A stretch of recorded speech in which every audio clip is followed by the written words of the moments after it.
Hello friends, good morning.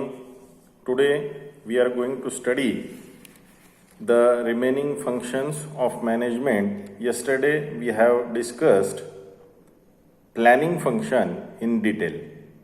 The next function of scientific management is organizing. In real sense, organizing means taking together all physical and other resources, physical, financial, human resources as a whole. Take a simple example. When you are going for a journey, you are managing all the things.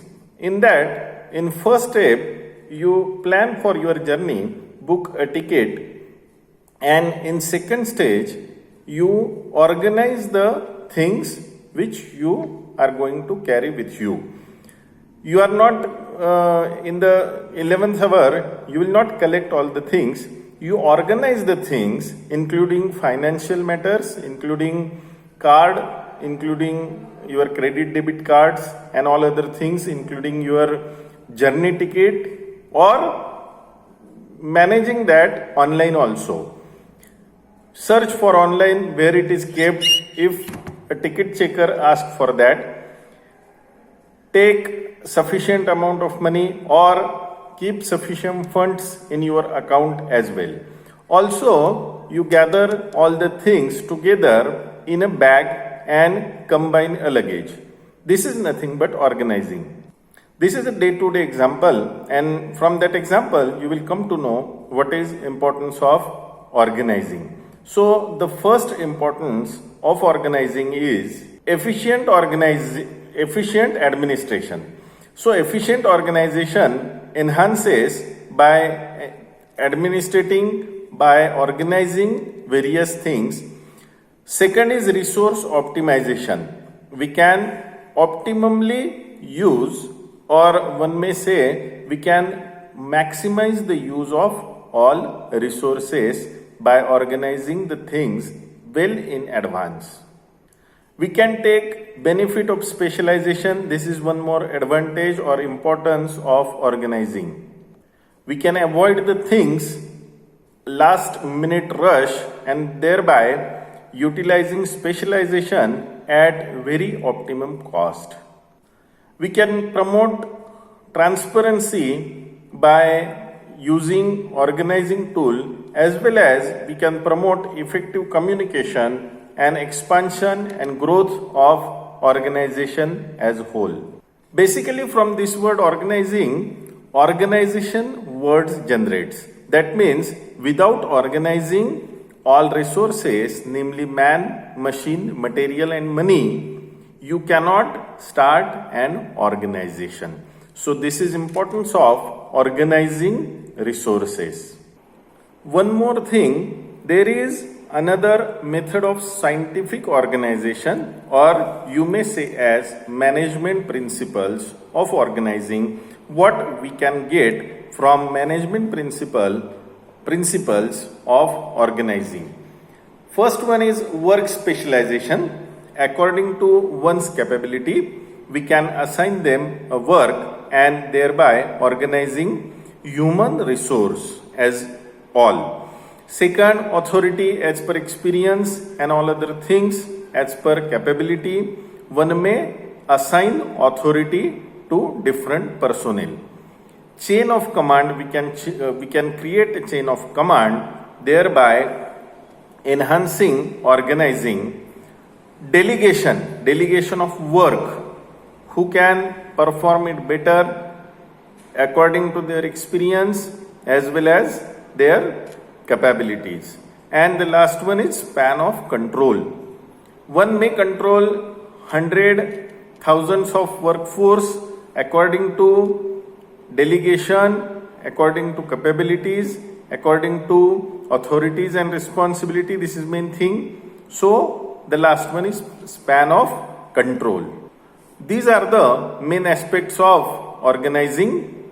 The next one is staffing. This is also an important aspect of administration and management. Staffing, one may see that even at home there is undefined or non-written staffing is there, particular thing is to be done by particular person. If he or she is not available, then anyone can do that. Take example of cooking. I am not saying earning, because earning nowadays is a responsibility of each and everyone. So the cooking is also, but take very simple example. Ultimately, our focus changes towards a woman in, or a senior woman in house. She is head of cooking. Earning, head of family, 80% male is chosen for earning resources, that is money, earning for resources. So this is nothing but staffing. For secondary works, children in home can be assigned duties. This is nothing but staffing. So now going to big organization, large scale industry, according to experience, education, capabilities and skills, staffing is done. Because of non-availability or because of creating much more skilled staff, one may assign number of duties, or one may transfer from one department to other department time to time. This is for taking advantage of multi-skill development. So this is very nice example of transfer, because one person gets skilled in many things or many aspects. The next important function of management is directing. What is directing? It actuates the functions, it actuates the works of an organization in order to achieve common goal of an organization. It actuates organization method and work as whole. Directing is interpersonal aspect of management which deals directly with influencing, guiding, supervising, motivating subordinates for the achievement of common organization goal. All these aspects are important, dear friends. One may see motivation can do many magics. Giving prizes, appreciating or awarding appreciation certificates is one form of motivation. So by this motivation, one may motivate to perform at higher level. In quality circles, many organizations also give 1%, 0.1% motivational rewards, financial motivation rewards, because financial motivation is the greatest motivation, is what study realizes and study reveals.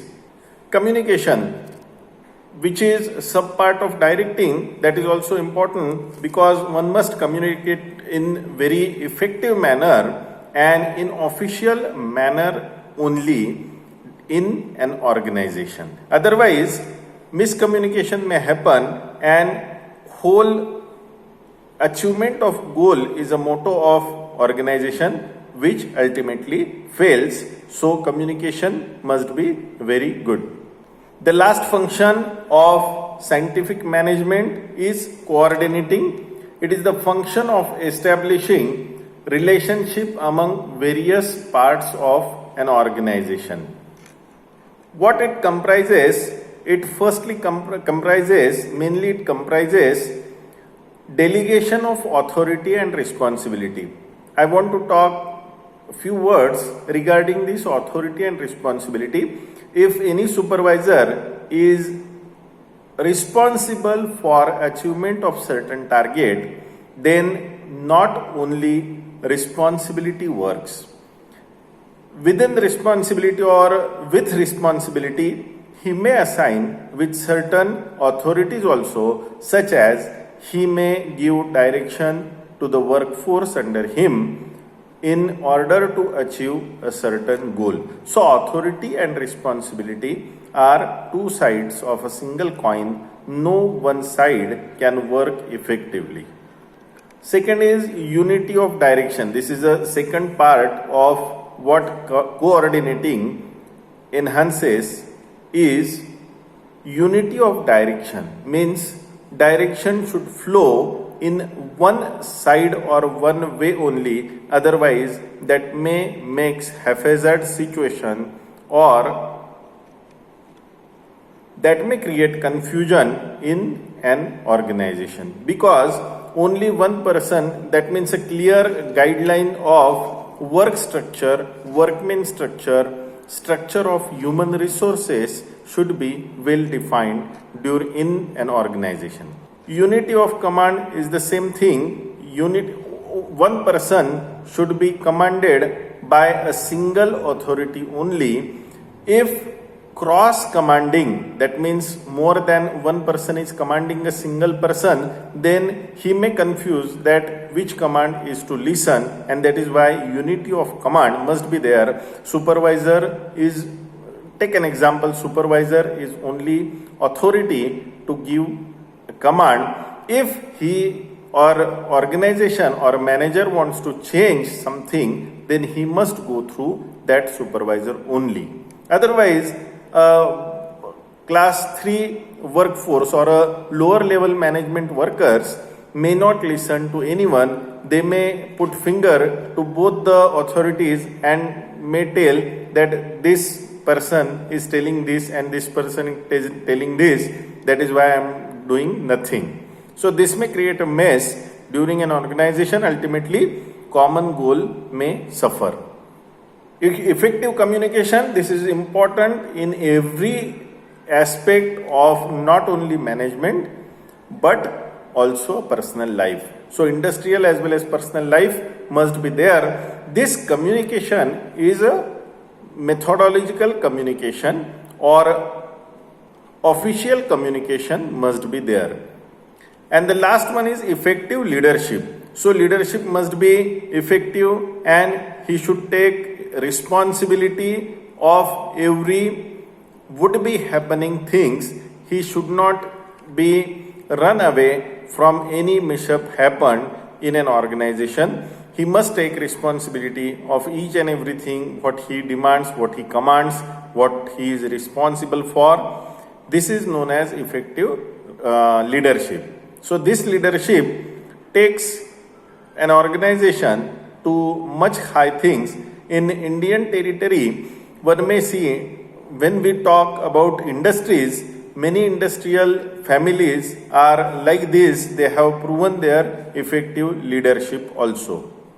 The last function of management is controlling. This controlling is nothing but a part of authority and responsibility. One may control all the incoming flow and outgoing of all resources, including man, machine, and material.